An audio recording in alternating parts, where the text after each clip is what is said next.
नमस्कार दोस्तों, मेरा नाम है शालिनी और स्वागत है आप सभी का इस अनोखे किताबी मेले में जिसका नाम है मेरी किताब मेरी कहानी season 9। So good evening friends, कैसे हैं आप सभी? दोस्तों, आज हो गया है इस प्रोग्राम का डे 5 और 4 सीजन्स हम सक्सेसफुली कंप्लीट कर चुके हैं। 4 ऑथर्स से, 4 बुक्स से और 4 अलग-अलग टॉपिक से हम आपको रूबरू करवा चुके हैं, जिसे आपने बहुत-बहुत पसंद किया है। मुझे उम्मीद है कि इन चारों सेशंस के माध्यम से आपको बहुत सारी लर्निंग्स मिली होगी, नॉलेज मिली होगी और आपने उनको नोट ज़रूर किया होगा। और अगर नहीं किया है तो इस सेशन से स्टार्ट कर दीजिए, क्योंकि हर दिन हम आपके सामने एक बहुत ही इंटरेस्टिंग टॉपिक को डिस्कस करेंगे, किताब को डिस्कस करेंगे और ऑथर अपनी जर्नी आपके साथ शेयर करेंगे।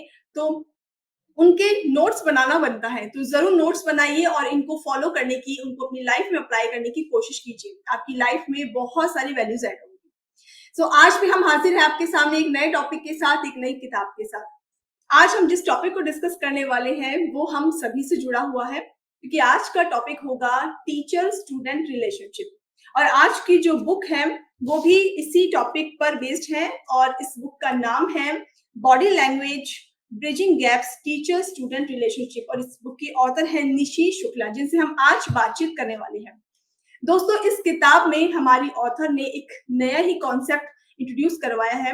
इनका ये कहना है कि क्लासरूम में सिर्फ वर्ड्स के माध्यम से ही पढ़ाया नहीं जाता है, सिर्फ वर्ड्स का मैजिक ही नहीं होता है, उसी की इम्पोर्टेंस नहीं होती है, लेकिन इसके साथ-साथ में इसमें बॉडी लैंग्वेज और नॉन वर्बल कम्युनिकेशन बहुत इम्पोर्टेंट रोल प्ले करते हैं। एक स्टूडेंट किस तरह से बॉडी लैंग्वेज के थ्रू अपने आप को कम्युनिकेट करता है, एक टीचर को किस तरह से कम्युनिकेट करना चाहिए, इन सब के बारे में बताया गया है। कहीं न कहीं टीचर स्टूडेंट के रिलेशन में एक गैप नज़र आता है, जिसको फिल करने की कोशिश की गई है इस किताब के माध्यम से। इसके साथ में एक नया कॉन्सेप्ट है जिसमें सिम्पैथी इन्होंने बताई है, टीचर स्टूडेंट रिलेशनशिप्स को बताया है, इसके साथ-साथ में non verbal sensitivity, cultural sensitivity क्या होती है, इसके बारे में भी बहुत डिटेल में इन्होंने बताया है। और कुछ क्या नया है इस किताब में, ये तो हम अपने ऑथर से ही जानेंगे। सो इससे पहले कि हम प्रोग्राम को शुरू करें, उनका एक क्विक इंट्रोडक्शन मैं आपके साथ शेयर कर रही हूँ, ताकि आप उनके साथ इज़िली कनेक्ट कर पाएँ। सो जो ऑथर आज इस प्रोग्राम में हमसे जुड़ रही हैं, ये एक ऐसी एजुकेटर और थिंकर है जिनका क्लासरूम एक्सपीरियंस केवल टीचिंग तक नहीं रहा, बल्कि इन्होंने अपने अनुभवों को एक डीपर लेवल पर समझा है और एक्सप्रेस भी किया है। इनका मानना है कि टीचिंग सिर्फ नॉलेज देने का माध्यम नहीं है, बल्कि एक ह्यूमन कनेक्शन का एक पावरफुल जरिया है। सो बिना देरी किए हुए मैं बुलाना चाहूंगी हमारे आज की ऑथर को, जिनका नाम है Nishi Shukla. Hi hello. Nishi, good evening, कैसे हो आप? नमस्ते शालिनी जी।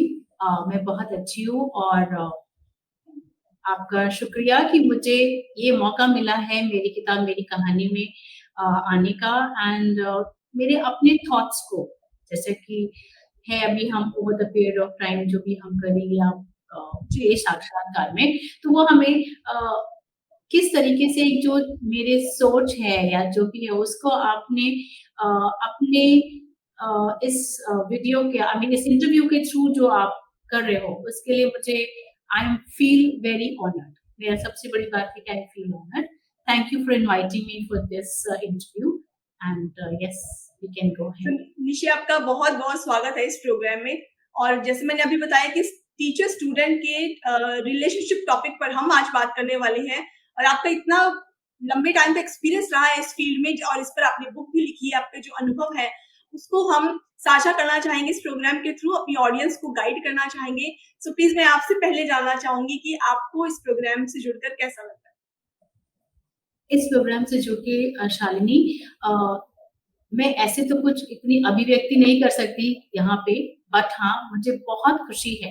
इस चीज़ की खुशी है कि मुझे जो मेरी किताब है एंड आपने जो एक प्लेटफ़ॉर्म दिया मुझे पब्लिशिंग और उसके बाद इसके थ्रू कि मेरी जो मैंने एक बुक लिखी। बुक लिखना एक चीज़ होती है और वो कहीं लोगों के तक पहुँचने के लिए जो मुझे माध्यम मिला, ये मेरी किताब मेरी कहानी के through, I feel very happy. मुझे बहुत खुशी है और स्पेशली आपसे मिलके अच्छा यूँ लगा कि आप काफ़ी टाइम से इस आई थिंक ये आपका 9th सीज़न है, आप जैसा जी बता रहे हाँ। थे आप। जी। तो मेन चीज़ ये है कि आपने एक प्लेटफ़ॉर्म दिया है जिससे कि नए ऑथर्स को एक मिलता है टू कम अक्रॉस एंड अपनी बात को कहने का और लोगों तक अपनी सोच को पहुँचाने का। तो आई जी। फील ऑनर्ड और मुझे बहुत अच्छा लगा एंड ओके। अच्छा ये सो भी लगा निशि कि मुझे ये मौका दिया। हुँ, निशि मैंने आपका अभी छोटा-सा इंट्रोडक्शन दिया कि आपको क्या पसंद है और आप किस फ़ील्ड में हैं। लेकिन मैं आपसे डिटेल में जानना चाहूँगी, आप कहाँ से बिलॉन्ग करते हैं? फैमिली बैकग्राउंड क्या है आपका? और आपकी अभी यहाँ तक की जर्नी, आप प्लीज़ उसके बारे में बताइए? अच्छा तो शालिनी जी मैं born and brought up Lucknow में हूँ और मेरा पूरा एजुकेशन वहाँ पे हुआ। उसके बाद married to a naval officer तो इधर-उधर जाना-जाना बट मेरा जो टीचिंग का वो था, स्टार्टेड बिफोर द मैरिज शादी से भी पहले। तो वो ओके, पहले वो प्री प्राइमरी तो वहाँ से वो करने के बाद नेवी के थ्रू जो भी हम जैसा-जैसा भी एवरी स्टेशन हम करते जाते थे एंड जाते थे। तो I continued my education of this thing continuously मैं उस चीज़ को करती रही। But okay. उसको कहते हैं ना कि फाइनली अब ठहराव आया, मेरा बेटा भी अभी है 12th स्टैंडर्ड खत्म किया है, तो वो कॉलेज जा रहे हैं, तो अब मुझे लगता है कि I have to settle down and जहाँ पर मैं खुद करूँ अपना। तो इसलिए हुँ, हुँ। लखनऊ में मैंने अपना भाई के साथ में पार्टनरशिप वो है, भाई के साथ में स्कूल खोला हुआ है, व्हिच इज़ अगेन अच्छा, तो मेरी जर्नी है starts from education and training and I want to end it with education and training. तो मेरा पर्पस ही यही है कि मैं जितना मेरे पास है उसको मैं जितना शेयर कर सकूँ, जितना मैं बता सकूँ और मेरे साथ में ये है कि बच्चे मेरी एक कमज़ोरी है।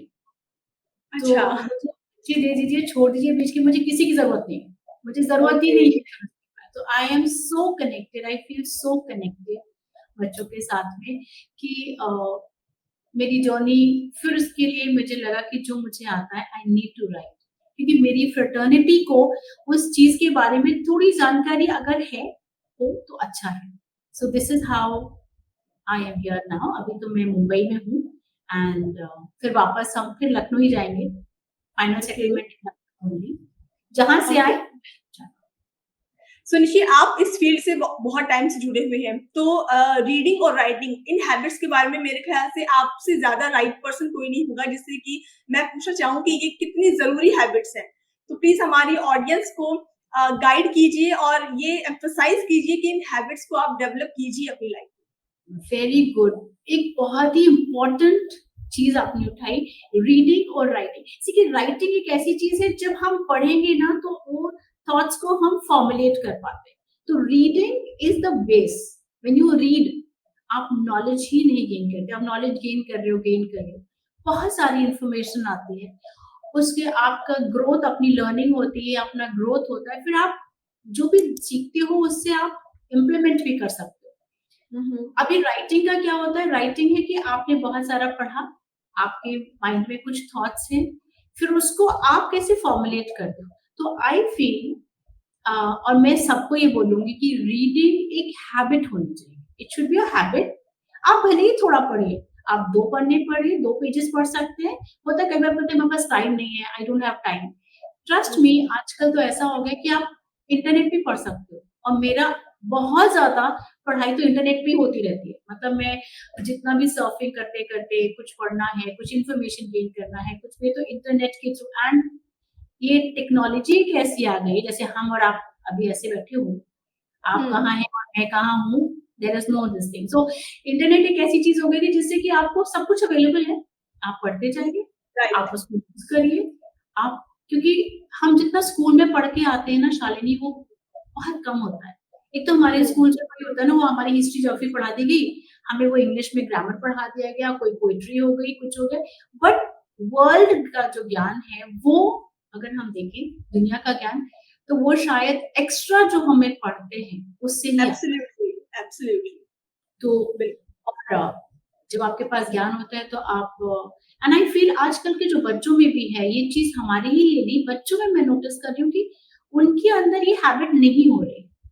हुँ, वो अपनी टेक्नोलॉजी को किस में यूज़ करते हैं गेम खेलने में या उन सब चीज़ों में। आई फील जब आपके बच्चे छोटे हैं उस समय आप अगर बच्चे को इंट्रोड्यूस करा दीजिए डेली पढ़ने हुँ, एंड मैं अपना एक एक्सपीरियंस बताती हूँ कि जी, मैंने मेरा बेटा बहुत छोटा था और मैं उसको ना स्टोरीज़ खाली पढ़ के सुनाती थी। तो मैं इसको रीडिंग, वो मेरे फेस को देखता रहता था एंड यूज्ड टू इमिटेट, मतलब आपके हाँ। जो मैं बुक मेरी है वो इसी वजह से कि मैंने मेरे बेटे को मेरे फेशियल एक्सप्रेशन से हुँ, उसका प्रोनंसिएशन, उसका टोन, उसका वॉल्यूम, वो सब उसने उससे पकड़ा।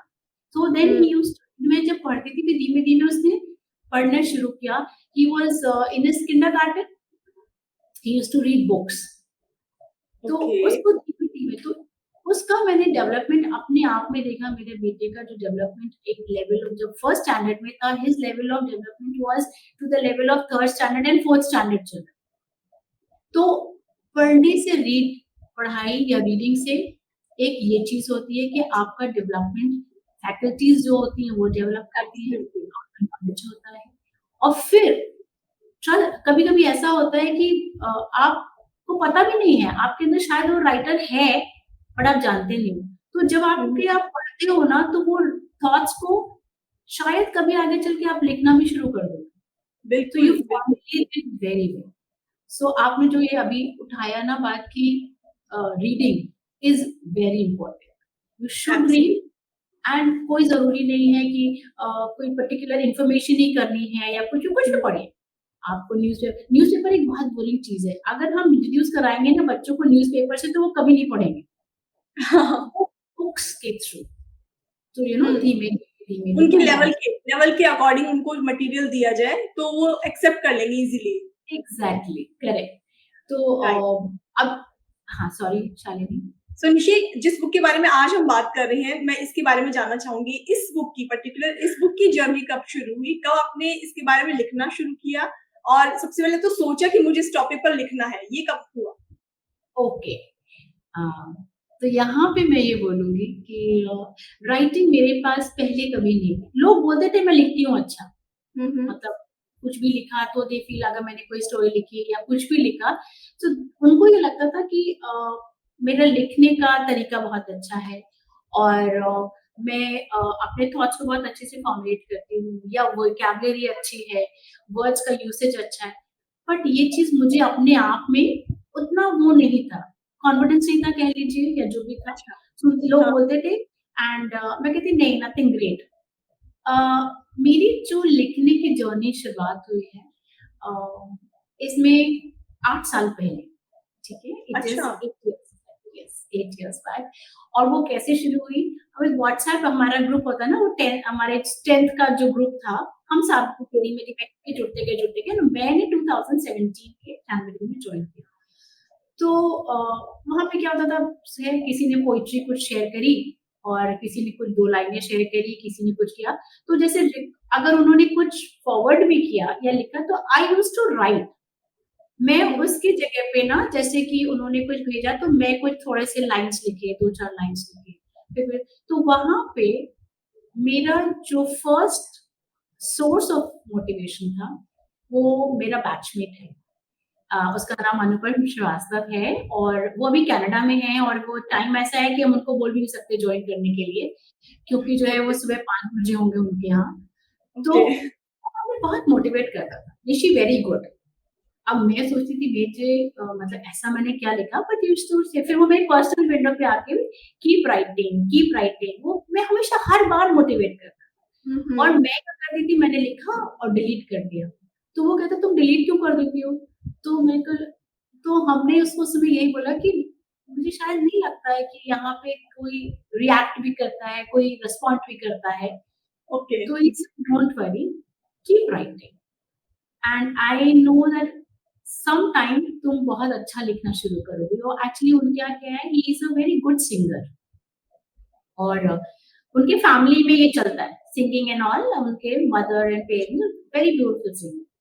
तो उसके वो खुद बहुत अच्छा लिखता था, बहुत अच्छा लिखता है, लिखता very good command in English, English में भी और हिंदी दोनों में, बहुत अच्छा कमांड। तो वो जो है अभी आजकल उनका वी4यू करके चैनल चलता है, अपना रेडियो चैनल है, अपना वो है। तो he is my first point of motivation. तो आज जब मैंने उसको बताया भी था, कल बताया आई मीन उनके लिए तो कल ही है वो, तो अभी तो वो हुँ, सो हुँ, रही है। तो he was very happy and उन्होंने कॉल भी किया कि जो है निशी मैं जॉइन तो नहीं किया but then I am very happy कि तुमने कंटिन्यू किया। हुँ, तो he is hmm, my motivation फिर मुझे लगा पोइट्री तो ठीक है, बट पैशन मेरा बच्चे हैं, एजुकेशन मेरी पैशन है।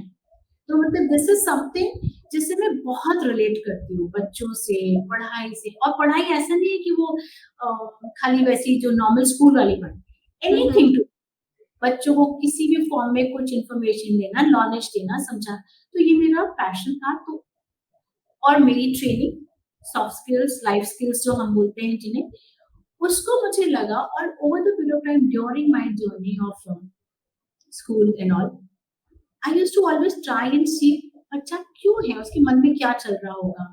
तो ये मेरे दिमाग में हमेशा चलता था, you know why is he down. तो हम जाके जैसे पूछते थे उनको कि अच्छा क्या हुआ, स्लोली, सो दैट कभी कभी ये होता था कि मैं बच्चों के बीच में हूँ और क्लास में कोई नहीं दिख, खाली बच्चे दिख रहे हैं और मैं बच्चों के बीच में। तो ऐसा हुआ था कि हमारी जो कोऑर्डिनेटर थी, वो एक बार क्लास में एंटर करी और जोर से चिल्लाई, टीचर कहाँ है यहाँ पे। ओके। तो मिसेस थडानी, मुझे अभी भी याद है उनका नाम, मिसेस थडानी, लखनऊ की में थी। तो बच्चे सारे ना वो हो गए, वो बच्चे बहुत छोटे छोटे थे तो थोड़ा डर गए। तो उन्होंने वो ऐसे अलग अलग जाके अपने अपने सीट्स में जाने लगे। तो then she saw me, because मैं उनकी छोटी सी चेयर पे नीचे बैठी हूँ और बच्चे सारे थे। तो मैं ना, एक बच्चा रो रहा था तो उसको करे तो उसको करे। सो ये मेरी एक ऐसी चीज है, मुझे लगा कि हमारी जो फ्रेटर्निटी है, टीचर्स की फ्रेटर्निटी, एक मेरे पेयर्स पास एक चीज है बॉडी लैंग्वेज। बॉडी लैंग्वेज ना हमें ख्याल से लोग सोचते हैं खाली प्रोफेशनल एनवायरनमेंट में चाहिए, कि वो कॉर्पोरेट्स में चाहिए, वहां चाहिए। नहीं, आई फील हमारे टीचर्स को भी चाहिए। जी। आप अपने आप को कैसे प्रेजेंट करते हो, राइट? सो आप जब जाते हो तो आपके हाथ के जेस्चर्स, आपको यहाँ तक कि आँख को थोड़ा सा ऊपर नीचे करने से भी बच्चे को एक कम्युनिकेशन जाता है, राइट राइट वो खुद राइट। समझ, राइट? सो ये एक ऐसी चीज है जो मुझे लगी कि I think teacher should be aware. थोड़ा सा अवेयरनेस अगर हो तो जरूरी है कि I should, and not only अपना, बच्चे को भी समझो। बच्चा कभी डाउन है, लो है, उसकी आंख वो कहीं ऊपर देख रहा है, नीचे, ये सबसे फर्क पड़ता है। तो दैट वाज रीजन कि मुझे लगा कि I need to write a book on this.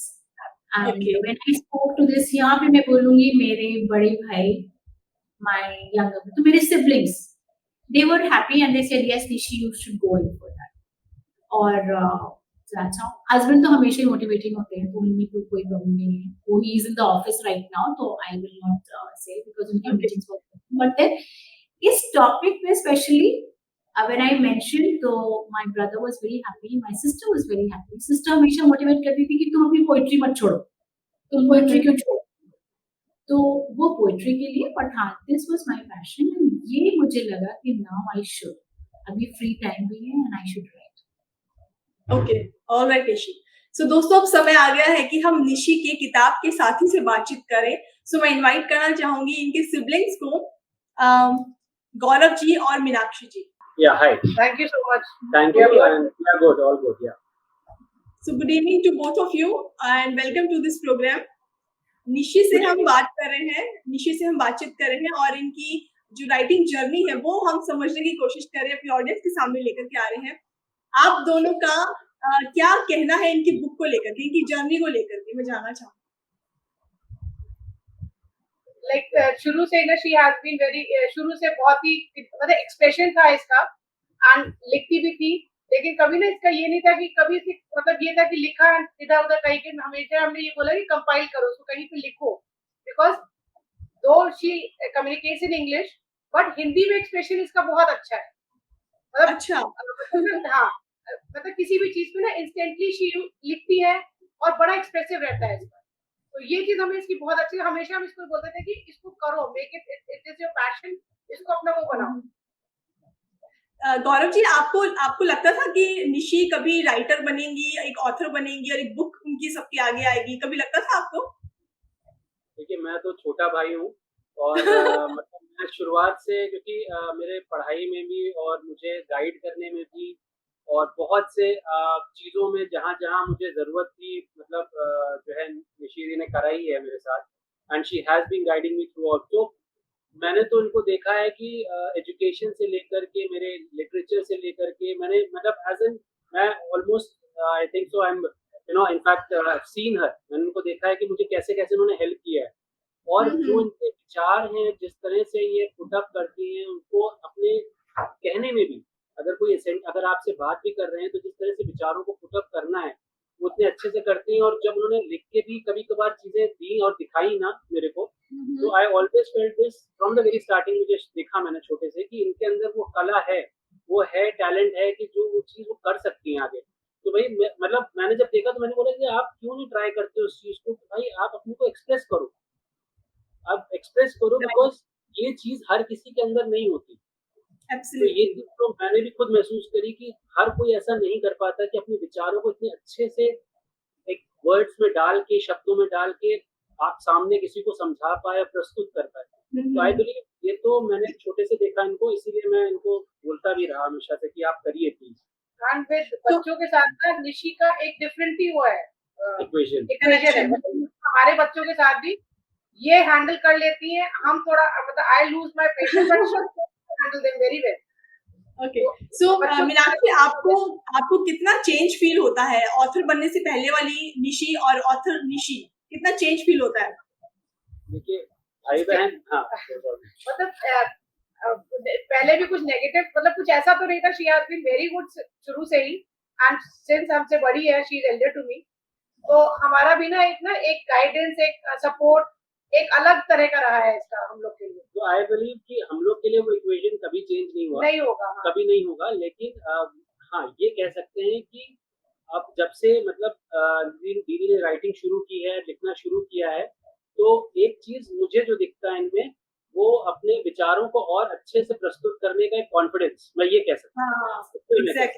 Exactly, ये चेंज जरूर आता है एक ऑथर में, क्योंकि जब वो ऑथर बन जाता है तो वो जो डीप थिंकिंग होती है वो उसके बिहेवियर में झलकती है, आई जाती है। करेक्ट। ओके, सो गौरव जी, मीनाक्षी जी, कोई एक मैसेज आप देना चाहेंगे निशी को इस प्लेटफॉर्म के through? Just keep growing, keep shining, that's it. क्योंकि ये कहेंगे कि हाँ, मतलब सीरियसली यही कहेंगे कि मतलब ये आपकी स्टार्ट है जर्नी की। हाँ। और ये स्टार्ट में ही मतलब ये हमें कॉन्फिडेंस है, ये हमने देखा है आपको शुरुआत से, छोटे से, तो वी नो दैट कि आप बहुत दूर आपको जाना है, बहुत अच्छा आपको करना है। तो ये सिर्फ स्टार्ट है, आप बहुत दूर आगे जाएंगे। So that is our wishes also, and we want that also. Okay, so Gaurav, Meenakshi, thank you so much अपने व्यूज शेयर करने के लिए और हमसे जुड़ने के लिए। Thank you so much. Thank you. Okay, so Nishi, हमेशा ऐसे होता है कि बड़ी जो सिबलिंग्स होते हैं वो हमेशा टांग खींचने में नंबर 1 होते हैं, लेकिन जब ऐसे प्लेटफॉर्म पर अच्छी अच्छी बातें सुनते हैं तो एक बार यकीन सा नहीं होता। मेरे साथ तो ऐसा होता है। नहीं, हियर आई से यस, टांग खींचने के लिए शायद इतना तो नहीं, लेकिन हाँ, मेरी सिस्टर का जरूर होता था कि जो है, हाँ, सिस्टर स्पेशली, कि तुम जो है, उसका ये नहीं था, उसका मोटिवेटिंग उसमें होता था कि जो है तुम लिखती हो तो तुम इधर उधर क्यों लिखती हो। होता क्या था कि मैं कई बार लिखती थी और उसको वो मोबाइल पे वो नोट पैड होता है ना, नोट्स लिखने वाला, तो उसपे नोट्स लिखा, एंड वो कंप्यूटर, अगर लैपटॉप, अगर मेरा मोबाइल गया, वो काम करना बंद किया, तो उसके साथ सारी मेरी राइटिंग चली गई। तो इसकी वजह से वो खाली वो कहती थी तुम्हारा कुछ नहीं हो सकता, तुम कितना भी लिखो तुम्हारा जो है सब वेस्ट हो जाता है, तुम बेकार हो। तो this is how she used to tell me. अभी उसने रिसेंटली जब ये एक्चुअली कभी-कभी आपकी लाइफ में ऐसा हो जाता है ना कि आप you get a little demotivated, तो मैं इसके मामले में थोड़ा-सा डीमोटिवेट हुई। क्यों हुई इसके लिए तो अभी मैं नहीं जानना चाहती इसके, because there are people who do not understand आपका, शायद आप कहना कुछ चाहते हैं और सामने वाला कुछ और समझ रहा है। तो उस समय हुआ था कि मैंने छोड़ दिया, फिर उसने बोला कि नहीं मत करो, तो हो सकता है मैं आगे चल के आपके माध्यम से ही अपनी पोएट्री का कलेक्शन भी लेकर आऊं। फॉर श्योर, वेलकम वेलकम, बिल्कुल ऐसा जरूर होगा, क्योंकि इसके थ्रू आपको इतना कॉन्फिडेंस आ जाएगा, जब ये किताब मार्केट में आएगी और लोग इसको पढ़ेंगे, इसका रिस्पांस देंगे, तब आपको और भी ज्यादा मोटिवेशन मिलेगा अपने नेक्स्ट प्रोजेक्ट के लिए। Thank you so much, thank you so much. हाँ, सो दोस्तों, आज हम बात कर रहे हैं निशी शुक्ला जी से, और बातचीत चल रही है कि स्टूडेंट और टीचर, इनके रिलेशनशिप पर, कि इनका रिलेशन जो है वो उसके ब्रिज के गैप को कैसे कम किया जाए और कैसे उनके रिलेशन को, कनेक्शन को स्ट्रॉन्ग बनाया जाए, बॉडी लैंग्वेज के थ्रू, एम्पैथी के थ्रू, और किस तरह से आप वर्क कर सकते हैं। तो इसके बारे में निशी से हम बातचीत करेंगे, इनकी बुक की जर्नी ये हमारे साथ शेयर कर रही हैं। निशी, सबसे पहले मैं बॉडी लैंग्वेज के बारे में जानना चाहूंगी आपसे। आपने इस वर्ड को यूज किया है और इसी पर बेस्ड इस मेन टॉपिक इस बुक का यही है। क्या आप इसको कैसे डिफाइन करोगे? What is body language? और एक स्टूडेंट की बॉडी लैंग्वेज, एक टीचर की बॉडी लैंग्वेज कितना कनेक्टेड होती है आपस में? Okay, if I have got it right, आपने एक्चुअली बोला कि बॉडी लैंग्वेज कितना is important in the classroom, right? Right. Okay, so Shalini, मुझे लगता है कि अगर आप मैं आपको एक बहुत सिंपल सी बात बोलती हूँ कि आपकी लाइफ में कोई एक ऐसा मोमेंट नहीं होता जब आप कम्युनिकेट नहीं करते। आप अगर बैठे भी हैं ना तो कुछ कम्युनिकेट कर रहे हैं। अभी कम्युनिकेशन में क्या होता है, जैसे हमारा नहीं, हम लोग कहते हैं कि वो साथ साथ बैठे रहो, रू से रू बातें करें, right? You are not talking. You are thinking there is, so that means there is some connection which is happening. जब हम बैठे भी होते हैं ना, तो अगर हमारा हाथ कैसे है और अगर हमने आंख को ऊपर किया या आगे, तो हम हर समय किसी ना किसी फॉर्म में, वर्ड्स तो हमारे पास बहुत होते हैं। अब आपने वर्ड्स लिए, कभी हो सकता है आप जो बोल रहे हैं लेकिन आपकी बॉडी वो नहीं बोल रही है जो आप मुंह से बोल रहे हैं। कई बार ऐसा भी होता है। तो बॉडी लैंग्वेज एक ऐसी चीज है कि हम जब भी हाथ से कुछ कम्युनिकेट करते हैं, कुछ फेशियल जेस्चर से, हमने आईब्रोज अगर ऊपर कर दी हैं तो कुछ कम्युनिकेट हो गया, आंखें अगर हमने रोल करी हैं तो भी कुछ कम्युनिकेट हो गया, यहाँ तक कि अगर आपने फिंगर को भी ऐसे कर दिया तो आपने, या आप ऐसे हो गए, हमारा नहीं बैठते होंगे क्योंकि अथॉरिटी आप में आती है। तो वो चीज है। तो जब हम क्लास में जाते हैं तो क्लास में क्या है, हमारी एक अपनी जो बॉडी लैंग्वेज है वो बहुत और बहुत पॉजिटिव होनी चाहिए। पॉजिटिव ये होनी चाहिए कि बच्चा का उसको एक सेफ एनवायरनमेंट चाहिए। खाली मुंह से आप जब बोलते हो ना, बोलना इज एक और चीज जो आप बोल रहे हो, लेकिन आपकी बॉडी, आपने प्यार से, मान लीजिए आपसे, आपने बच्चे से कुछ बोला लेकिन आपकी बॉडी में थोड़ी सी स्टिफनेस है, तो इसका मतलब आप सिंक में नहीं है, you are not in sync, जी, राइट? इसका वो बच्चा उसको कैसे परसीव करेगा, यू डोंट नो। प्रॉब्लम हो सकता है कि वो बच्चा ये फील करे कि देयर इज नो कनेक्शन। तो इसी में अभी आप आगे चल के, अगर मैं इसी पे बात करूँ तो एक ऐसी चीज है बॉडी लैंग्वेज की, आप जो करते हो ना वो बच्चा भी मिरर करता जाता है, वो ही चीज को वो लेता जाता है। He is also understanding. वो आप अगर ऐसे खड़े हो रहे हो तो वो समझ रहे हैं कि that means you are in my, now I have to be afraid of you, कि मुझे आपसे डर लगेगा क्योंकि आप ऐसे खड़े हो गए, आप ऐसे खड़े हो गए, क्लोज्ड बॉडी लैंग्वेज हो गई, that means there is no reception. तो जब हम क्लास में जाते हैं, बॉडी लैंग्वेज एक ऐसी चीज है जो कि आपको बच्चों से कनेक्ट करने के लिए, बच्चों में सेफ एनवायरनमेंट के लिए, आपके क्लासरूम के मैनेजमेंट के लिए, मतलब ये एक ऐसा चीज है ना जहां पर आप, बच्चा अगर ऐसे करके भी बैठा है तो आपको उसको समझना चाहिए कि क्यों बैठा है, शायद बोर हो गया, या उसको मन नहीं लग रहा है, या उसकी इंटरेस्ट की चीज नहीं है। तो जब हम जो भी लर्निंग, यानी कि लर्निंग हो सकता है, उसकी लर्निंग की जो तरीका है वो अलग है।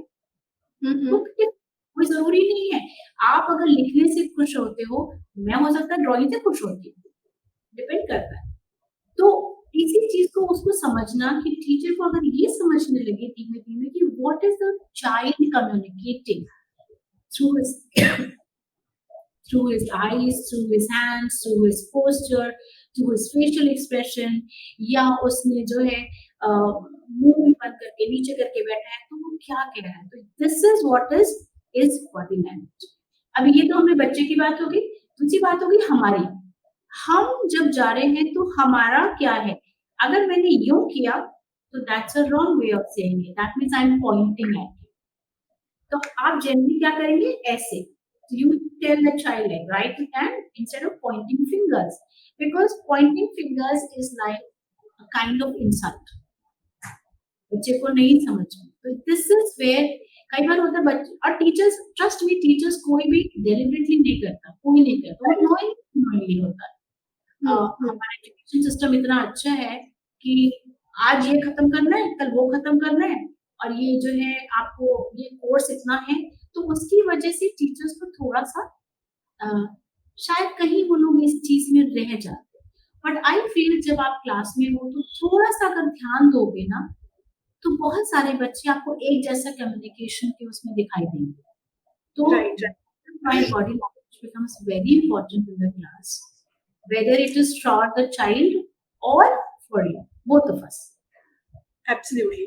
निशु, मुझे लगता है कि आज का सेशन जो है वो टीचर्स के लिए ज्यादा इम्पोर्टेंट है रादर देन कि स्टूडेंट्स के, क्योंकि टीचर को ये समझना चाहिए कि उसका रिएक्शन या उसका रिस्पॉन्स बहुत ज्यादा अफेक्ट करता है स्टूडेंट को, उसके बिहेवियर को।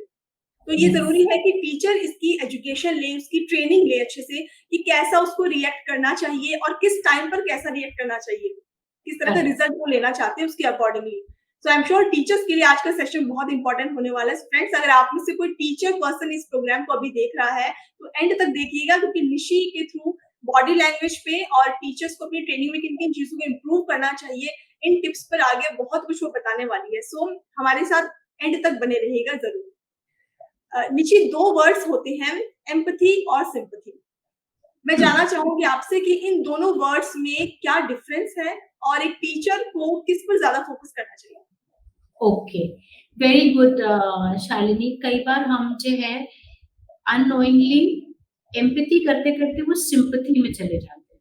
सिंपैथी आपको कमजोर बनाता है, पहली चीज तो। सिंपैथी, आप you are feeling poor, oh I am feeling very bad, तुम्हारे साथ ही now you are feeling right, तो आप ये ना, oh this is very bad, ऐसा हुआ था क्या, तो अभी आप क्या कर रहे हो, आप उसको सहानुभूति, राइट, तो सहानुभूति शायद नहीं चाहिए आपको। You have to feel what he is feeling in that position.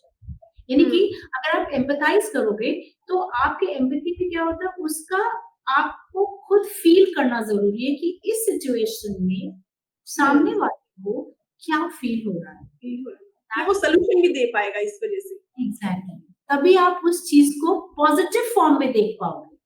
जब आप सिंपैथी करते हो तो you are making the person feel even worse, कि मतलब जो दुखी है उसको और दुखी कर दिया। Oh my God, so poor. This is not good. This is not happen. तो बजाय इसके you first want to understand, तरीका क्या है, आप पहले उसकी जानकारी लो कि वो क्या हो रहा है, उसके मन में क्या है, what is he undergoing. Now put yourself in that position. अपने आप को उस पोजीशन में रख के सोचो, तब आप उसकी सेक्शन को समझ पाओगे कि हाँ अच्छा, this is what he is feeling, because I am feeling this way, so he must be feeling. वो तब जब होता है तो उससे क्या होता है, कई बार ऐसा होता है उसको आपकी सहानुभूति नहीं चाहिए किसी को भी, कि उसको ये नहीं फील करना है कि आप मुझे मेरे साथ ऐसे कर दो, oh my God, this is so poor. No, don't make him feel poor. उससे ये बोलो, उसको शायद एक इंसान चाहिए जो उसको सुन ले। कभी कभी होता है मुझे कहीं सुन लो, उतना भी बहुत जरूरी है। So this is called empathy. And sympathy is जब आप उसको ना उसको बहुत बेचारा साबित कर देती हो, या आप ऐसा कर रहे हो कि वो बेचारा तुम्हारे साथ इतना बुरा हुआ है, ऐसा नहीं बुरा तो हो गया है ना, लीव इट, नहीं फर्क पड़ता, बट अभी क्या। सो this is what is empathy, and sympathy is something जब आप बस उसको एक वो ना एक वो होता है टिक मार्क वाला सेक्शन, यहाँ तक तुम्हारे साथ क्या हुआ है, हाँ मेरे को, तो वो चीज एम्पैथी और सिंपैथी में डिफरेंस है। एंड टीचर्स को सिंपैथी के बजाय, बिकॉज बच्चे को सिंपैथी नहीं होता ना, अब वो होता है कि आप उसको उसी सिचुएशन में रख रहे हो सिंपैथी में, और वो उसी सिचुएशन में बाहर नहीं, हाँ करेक्ट, वो उससे बाहर नहीं आ पाएगा। आप जब एम्पैथाइज करोगे उसके साथ को, तो वो उससे बाहर निकलेगा और उभरेगा, और यही टीचर को ज्यादा जरूरी है, बिकॉज बच्चे बहुत सारे डिफरेंट वॉक्स ऑफ लाइफ से आते हैं। कोई कहीं से आता है, कोई कैसे आता है, कल्चरल डिफरेंस होता है, सोशियो बैकग्राउंड डिफरेंस होता है, सेंसिटिव ज्यादा होते हैं बच्चे, कुछ बच्चे ज्यादा सेंसिटिव होते हैं। हाँ राइट, तो वही तो वो ना सबकी स्थितियां अलग होती हैं, और आपको उसको समझ के उसके साथ में आपको वो करना चाहिए, बजाय इसके कि आप उसको बस उससे ये कह दो कि हाँ ये सही नहीं हुआ, सही तो नहीं हुआ, but then what it is. So this is what is empathy and sympathy. And teachers should go into empathizing because मान लीजिए मैं साउथ में जाऊँ, राइट? मैं स्टूडेंट हूँ, मैं साउथ में हूँ, मुझे आता नहीं है, I do not know south Indian language, how will I feel? I will feel left out, मैं शायद क्लास में बिल्कुल अकेली नजर आऊंगी. Now if it is, the teacher is empathizing and letting us know, वो ना किसी तरीके से साथ में बच्चों को मिलाना, वो करना, तो ये आपका एम्पैथी वाला फैक्टर है, which आप समझते हो कि आप बच्चा अकेला पड़ गया and now I have to make him mingle with the others. So this is what I have to say, cultural difference also. Absolutely, absolutely. Nishi, आपने अभी इसके साथ में बात की थी, मिरर न्यूरॉन्स की आपने बात की थी और आपने बुक में भी इसके बारे में जिक्र किया है.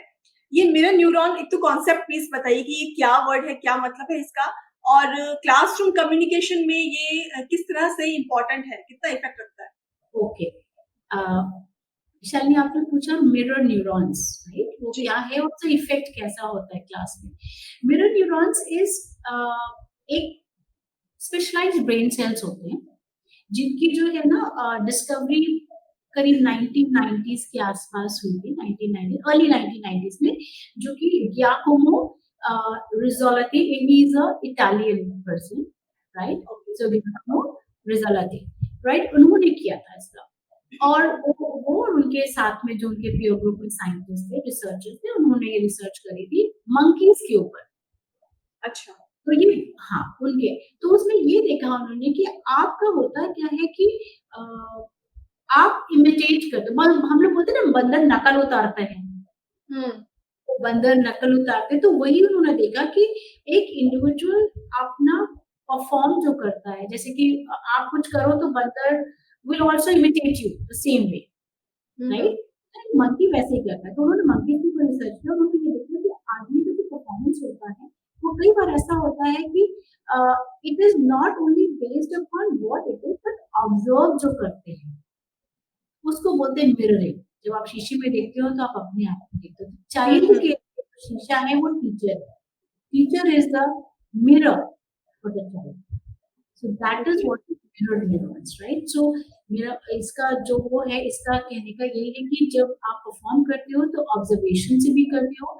समवन, आप कोई दूसरा कर रहा होता है परफॉर्म, आप उसको ऑब्जर्व करते हो एंड अकॉर्डिंगली आप भी वैसे ही करते हो. आपके एक्शन सेम हो सकते हैं. आपके, अगर हम इसमें ह्यूमंस को देखें तो जो न्यूरल मिररिंग होती है, it is not only based on actions, on emotions, it is based on your expressions, it is based on your intentions. यानी कि आप जो ह्यूमन न्यूरल है वो ऐसा है कि जिसमें आपका not only physical but emotional, आपका एक्सप्रेशंस, आपकी इंटेंशंस, वो सब आपके मिरर होते हैं बच्चों में. एंड दैट इज इसका इम्पोर्टेंस क्लास में जरूरी हो जाता है. तो एब्सोल्युटली क्यों हो सकता है, कैसे इफेक्ट करता है कम्युनिकेशन को? आपका समझ लीजिए मॉडलिंग बिहेवियर, राइट? तो क्या हो गया, आपका टीचर जैसा कर रहा है, she is like a model, right? And we love copying the models, right?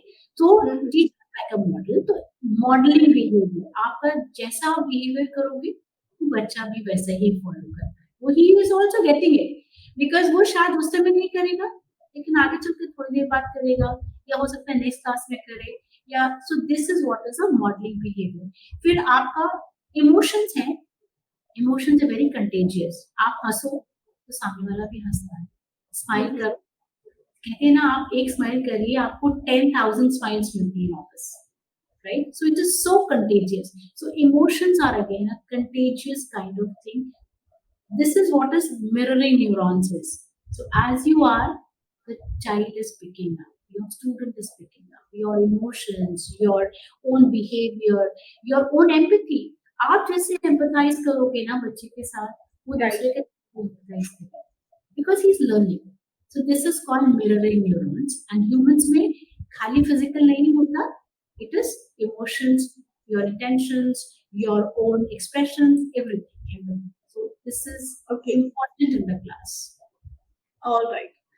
Nishi, एक और कॉन्सेप्ट होता है, जैसे हर एक जगह का एक डेकोरम होता है, एक कल्चर होता है, ऑफिसेस का होता है, घरों का होता है, सोसाइटी का भी कल्चर होता है, इसी तरह से स्कूल का भी एक क्लासरूम का भी कल्चर होता है। क्लासरूम का एक ideal culture according to you क्या होना चाहिए और इसको मेंटेन रखने के लिए क्या कुछ फैक्टर्स पे काम होना चाहिए भी आज के दौर में, अगर मैं जानना चाहूँ आपसे तो आज के टाइम में? Okay, so kind of factors which will affect in having a good classroom environment, a healthy classroom environment, right? So अभी उसमें देखिए क्लासरूम कल्चर का आइडियल क्लासरूम कल्चर क्या हो सकता है? देयर इज आप फिजिकल चीजों को हटा दीजिए, वो बोर्ड होना चाहिए, ये होना चाहिए, वो होना चाहिए। मेरे हिसाब से ideal culture is not based on only physical items, it is moreover based upon the human, because society हमसे बनती है, क्लासरूम में हम हैं, right? Along with my children I am there in the classroom as a teacher. तो teacher का attitude, behaviour, so this is one thing, one of the major factors which affects the health of the classroom और in the good classroom environment culture जो होगा वो। फिर आपके जैसे आप गए क्लास में तो आपने कुछ एक एक्सपेक्टेशंस डाल दिए। अभी क्या एक्सपेक्टेशंस ये नहीं कि जब मैं आऊं तो क्लासरूम में गुड मॉर्निंग होना चाहिए, no, not necessary, but expectations कि if I am expecting you to behave in this manner, तो आपको वो चीजें एक्सपेक्टेशंस आपको पहले से क्लियर हो, यानी कि आप वो एक्सपेक्टेशंस कैसे होंगी जब आप वही टाइप के एक्सपेक्टेशंस को खुद वहां पे इम्प्लीमेंट करोगे अपने आप में, तो ऑटोमेटिकली वो चाइल्ड में वो एक्सपेक्टेशंस पर्कुलेट कर जाते हैं, नीचे चले जाते हैं, ठीक है? तो वो बच्चे को भी समझ में आता है कि अच्छा नहीं, मुझे ये करना है, ये कंसिस्टेंट ऐसे करना है। फिर एक होता है अगर मैं वैसे देखूं कल्चर का, इमोशनल सेफ्टी एक ऐसी चीज है जो स्टूडेंट को या बच्चे को, हमारे अपने बच्चों को भी चाहिए emotional safety, right? Our own kids. So, and I feel very happy that most of the times girls or the ladies are the teachers in the school because they are able to connect emotionally very fast. तो emotional safety और support, यानी कि आप ऐसे नहीं support की लिखवा दिया या वो करा दिया, आप इमोशनली अवेलेबल होने चाहिए जब बच्चे को जरूरत हो। बच्चे को जरूरत है किसी भी फॉर्म में, मान लीजिए मुझसे वही नहीं हो रहा है, शू नहीं हो रहा ठीक से, अब शू नहीं हो रहा है, मैं बांध भी सकती हूँ उसका लेस, मैं उसको दिखा भी सकती हूँ कि देखो I am tied up like this, ऐसे कर सकती हूँ। So this is the support I am giving, that I am there when you need me, I am seeing you when you need me, मैं तुमको देख भी रही हूँ, मैं तुम्हारे लिए अवेलेबल भी हूँ, लेकिन मैं शायद वो जरूरी नहीं है कि मैं सब कुछ काम करके दूँ, वो जरूरी नहीं है, मैं हूँ अवेलेबल। तो that child will get confidence, will get safety environment, he will get that support. So this is what is another thing, and एक positive reinforcement की बहुत जरूरत होती है। कैसे? बच्चे ने कुछ बोला, गलत हो सकता है, राइट? पर अगर मैंने उसको वहां पे ये बोल दिया कि ये नहीं, ये गलत है, ये होना चाहिए, मैंने क्या किया उस समय?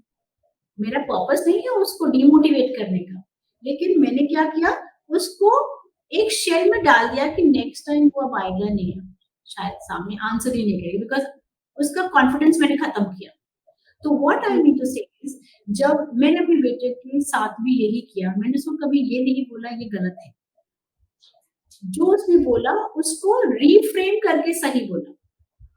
तो बच्चा क्या करता है, जब उसने बोला वो बोला, उसने मेरी बात को सुना, उसको ये समझ में आ गया कि ये चीज सही है, उसे ये बताना जरूरी नहीं है कि वो गलत था।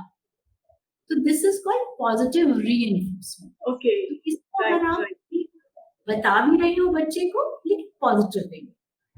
सो this is another thing which I feel, और ऑब्वियसली आपको इंक्लूसिविटी एक ऐसी चीज है which I feel has taken a great stance these days, कि बच्चे का इंक्लूसिविटी मतलब हर चीज, उनको वैसे नहीं, आपको कल्चरल डिफरेंसेस को देखते हुए, आपको सोशियो इकोनॉमिक बैकग्राउंड्स को देखते हुए, आपके जो मेंटल लेवल के देखते हुए, या वो कहाँ से, उन सबको देखते हुए आपको इंक्लूसिव कैसे करना है।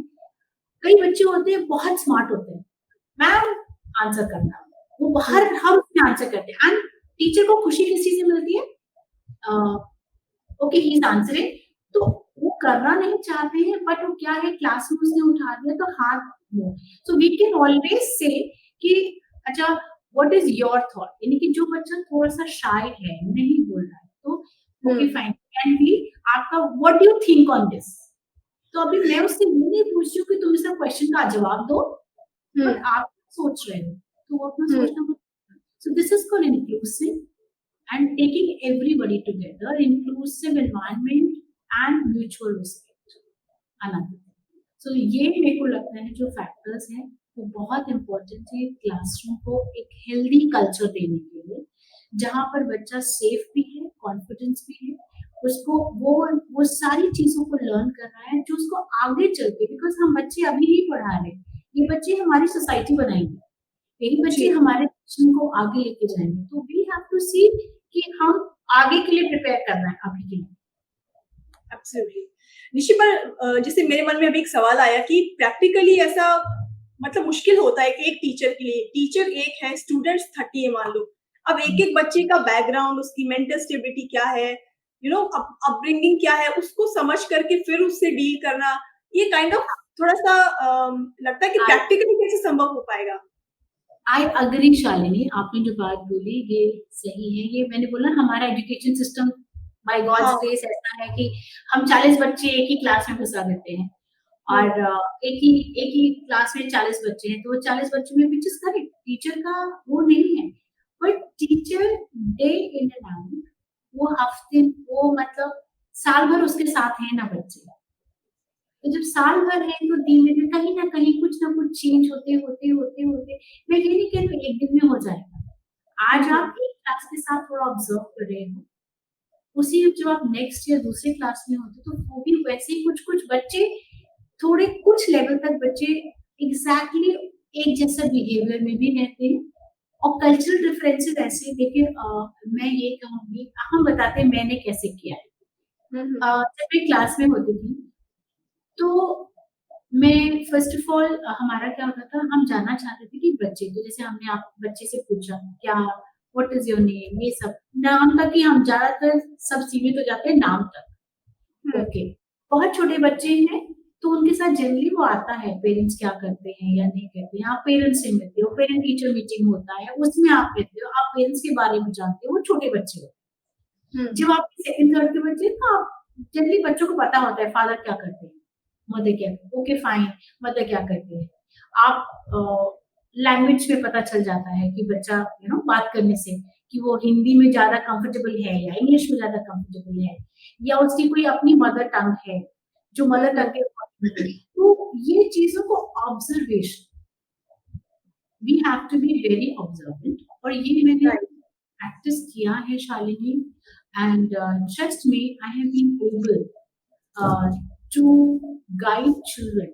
अब मैं छोटे बच्चों की भी बात कर रही हूँ, मैं बात कर रही हूँ यहाँ पे कि 9-10 के बच्चों की, parents have come to me and said कि मैम आप ही इसको समझा, बिकॉज पेरेंट्स, वो बच्चा was not listening to the father और द मदर, मदर को ये नहीं पता था कि जो है वो बच्चा होमवर्क कर रहा है नहीं कर रहा है, वो लड़के ने क्या किया है नहीं किया, so they were not aware. And this is how what happened was I spoke to the child, I spoke to the boy, he was there, and I spoke to him. मुझे ये तब पता चला कि प्रॉब्लम ये नहीं है, problem ये थी, मैंने कैसे डिसाइफर किया कि पेरेंट्स को मतलब ही नहीं है, वो खुद ही अपने मोबाइल में लगे रहते हैं। अब तुम बच्चे का मोबाइल क्यों ले रहे हो, मत लो ना, आप ले रहे हो, you are not busy on the mobile, आप आते हो ऑफिस से, आप काम कर रहे हो, मदर अब बिजी है, बिजी जब टाइम है तो ये, तो then you are asking him to give away the mobile, why you asking him to give away, तो बात क्या होती है कि जब मैंने उससे बात करी तो तब पता चला कि मतलब पेरेंट्स को ही टाइम नहीं है उससे बात करने का, बिल्कुल, ये लोग करते हैं, हाउ डिड आई, बिकॉज उसके मुझे ना क्लास में बैठता था तो बहुत ज्यादा डिस्टर्बिंग, क्लास में डिस्टर्ब कर रहा है, कभी किसी को किया तो मैं ऐसी बात करते करते हाउ इट इज गोइंग करते करते then I got to know parents don't have time, तो वो घर में बात ही नहीं कर रहा है ना किसी से, कहाँ करेगा बात, स्कूल में आके करेगा, कहीं तो करेगा, उसको कहीं तो अपने आप को एक्सप्रेस करना जरूरी है, तो राइट। टीचर्स को थोड़ा-सा ऑब्जर्वेशन चाहिए। मैं ये नहीं कह रही हूँ कि ये हम लोग किसी चीज़ को एकदम परफेक्ट कर लेंगे। We are not people who can perfect. अगर हम परफेक्ट कर लेंगे तब तो हम भगवान ही हैं, तो वो तो हो नहीं सकता। बट हम तो कोशिश कर सकते हैं चेंज लाने की, हम कोशिश कर सकते हैं, दैट इज हाँ, कोशिश कर सकते हैं आप। हो सकता है आप 10 बच्चों को नहीं, आप 4 बच्चों को भी अगर कर लेते हो ना, Shalini, you have done 40% of your job. Absolutely so absolutely I feel आपने ये साल किया, अगले साल कुछ और बच्चे होंगे। आप ही की खाली थोड़ी ना ड्यूटी है, नेक्स्ट साल वो किसी और के पास जा रहा है, उसकी भी ड्यूटी है। तो he might find somebody else. So this is how I mean to say is आप जितनी कोशिश कर सकते हो उतना करो। एंड आई फील यहाँ पे अभी स्कूल्स के जो मैनेजमेंट है उनको भी आना पड़ेगा। They have to start giving some kind of a training to the teachers also, एक स्पेशल समर ट्रेनिंग या समथिंग जहाँ पर उनको ये चीज जानकारी दी जाए। Absolutely okay. So Nishi, now अब हम अगले सेगमेंट की तरफ आ चुके हैं। मैं आपसे कुछ क्वेश्चंस करने वाली हूँ इस सेगमेंट में, क्विकली आप उसे प्लीज आंसर देंगे। सो शुरू करें?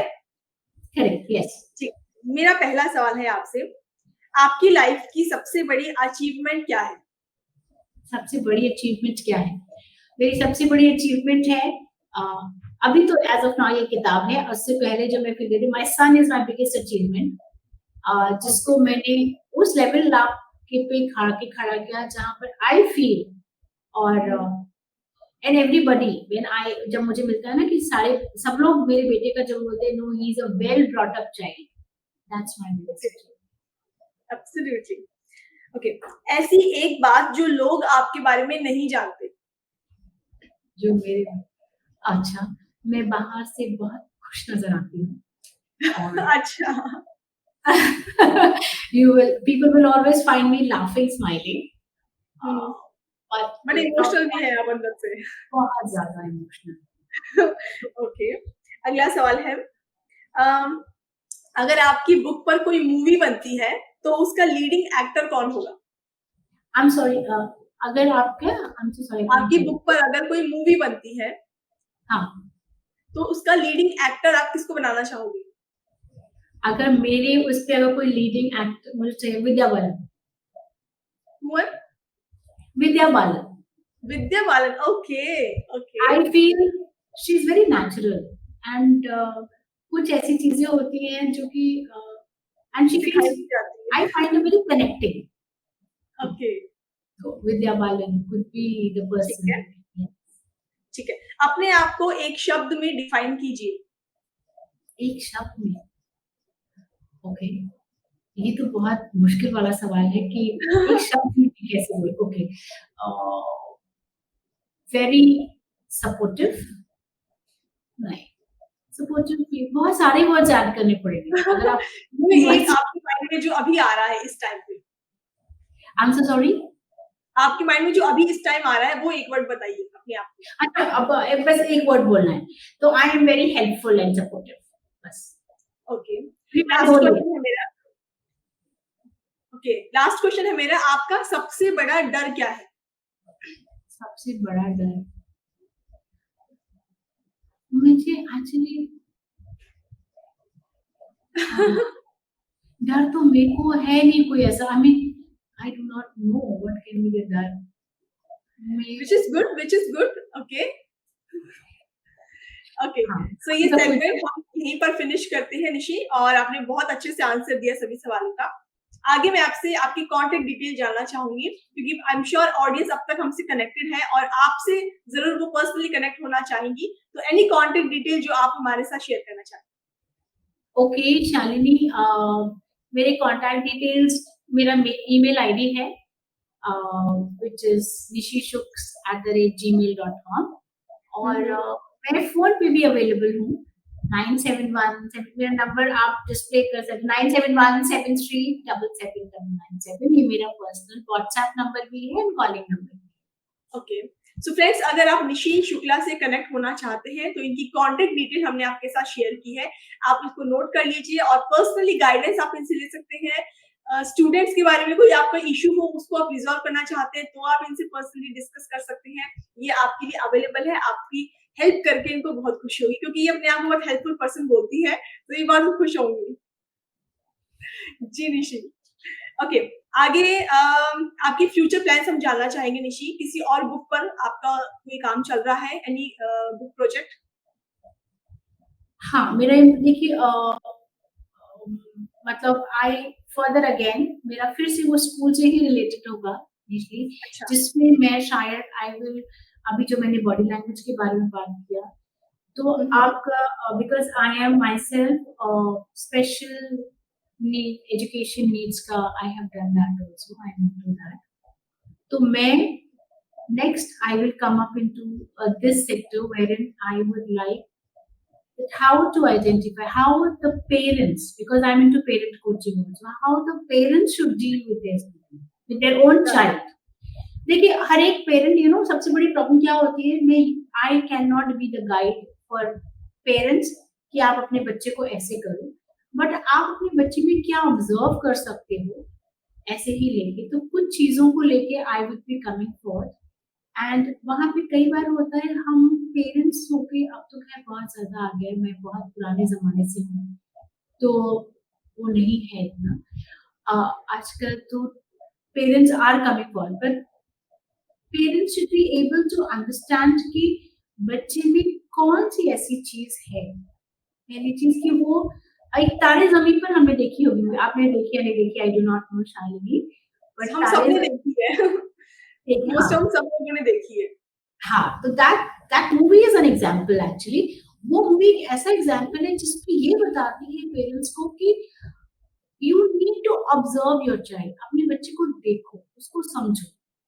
सो this is another one thing. And हो सकता है जैसे मैंने आपको बोला कि I am working on the collection of poetry, तो जी। देयर आर टू थिंग्स, ये दोनों हैं और इसी पे मैं काम करती हूँ अभी। एंड बिकॉज मेरा school, why I am going into this parents वाला थिंग, बिकॉज मेरा स्कूल प्री स्कूल है, तो बहुत यंग मदर्स आती हैं, यंग पेरेंट्स, इतनी ज्यादा कई बार वो देख के लगता है कि बच्चा छोड़ना ही नहीं है, तो मतलब वो इतने ज्यादा अटैच्ड हैं कि उनको उनको ये समझाना जरूरी है कि जब तक आप उसको छोड़ोगे नहीं तो वो इंडिपेंडेंट ही नहीं होगा, तो वो छोड़ना ही नहीं चाहते। तो that is the reason that I want to start write something on parent, not I will not say parenting, because parenting एक बहुत बड़ा वो है और सबका अपना तरीका है, we can not guide it, Absolutely. How parents should be observed, that okay. Okay, we are hoping Nishi कि आपकी जो अपकमिंग प्रोजेक्ट्स है वो बहुत जल्द कंप्लीट हो और हम सबके सामने आए। ओके, सो नाउ निशी, कोई एक मैसेज आप देना चाहेंगे हमारी ऑडियंस को जाने से पहले, कुछ कहना चाहेंगी? ओके। मैसेज में ये कहूंगी अपनी फ्रेटर्निटी को स्पेशली दूंगी, teaching fraternity, that you are not a teacher, you are a guide. Be a guide, be a mentor, be the person who is observing, who is empathizing, who is building the future of not only the nation but also future of the society. आप society को build कर रहे हो, and trust मी आप वो सबसे बड़ा bedrock हो, एक होता है ना मशीन के जो आपका बेस, वो बेस आप तैयार करके देते हैं, तो आप वो स्ट्रेंथ हो बच्चे की जहां से वो बन के स्ट्रॉन्ग बन के निकल सकता है, तो that's the main thing. And I think इससे ज्यादा all the teachers are very good, I know that it is never like this कि टीचर्स जी, थैंक यू सो मच इतने ब्यूटीफुल व्यूज के लिए, अपने एक्सपीरियंस हमारे साथ शेयर करने के लिए आपने टाइम निकाला, और आप इतने शॉर्ट नोटिस पर हमसे मिली, हमसे जुड़ी और इतना ब्यूटीफुल इवेंट आपने कंप्लीट किया। So thank you so much and all the best for your future. Thank you Shalini, thank you for giving me this opportunity, आपने मुझे ये अपॉर्चुनिटी दी, and I wish I again come on to your platform and for sure. So दोस्तों, ये था हमारा आज का सेशन जो हमने कंप्लीट किया निशी शुक्ला के साथ। डे 5 आज कंप्लीट हो चुका है और बहुत कुछ सीखा, बहुत कुछ जाना। टीचर और स्टूडेंट की रिलेशनशिप जो कि हम बहुत सालों से, बहुत हमेशा से, पुराने समय से सुनते आ रहे हैं, देखते आ रहे हैं, लेकिन क्या कुछ इम्प्रूवमेंट इसमें हो सकता है, अभी भी गुंजाइश है इसको इम्प्रूव करने की, इसको बेहतर बनाने की। उन सभी टिप्स के बारे में निशी ने हमें बहुत ही खुल करके डिफाइन करके बताया। बॉडी लैंग्वेज का कितना इंपॉर्टेंट रोल है हमारे इस रिलेशनशिप में, इस इस एरिया में, वो भी उन्होंने बहुत बखूबी समझाया। तो आई एम श्योर आपने समझा होगा, जाना होगा। अगर आप एक स्टूडेंट हैं, अगर आप एक टीचर हैं, तो आज का एपिसोड आपको बहुत कनेक्टेड फील हुआ होगा। तो आप इन चीजों को इम्प्लीमेंट करने की कोशिश कीजिए और सुधार करने की कोशिश कीजिए। आई एम श्योर आपको रिजल्ट जरूर मिलेंगे। सो मिलते हैं आपसे कल एक और नए ऑथर के साथ, एक और नई बुक के साथ। आई एम श्योर आज का सेशन आपको पसंद आया है, हमारी जो कॉन्वर्सेशन हुई है वो आपको पसंद आई है, तो इसको लाइक कीजिए, इसको शेयर जरूर कीजिएगा। ये है मेरी किताब मेरी कहानी सीजन 9, जहाँ हर किताब के पीछे है एक कहानी और हर कहानी है एक प्रेरणा। धन्यवाद।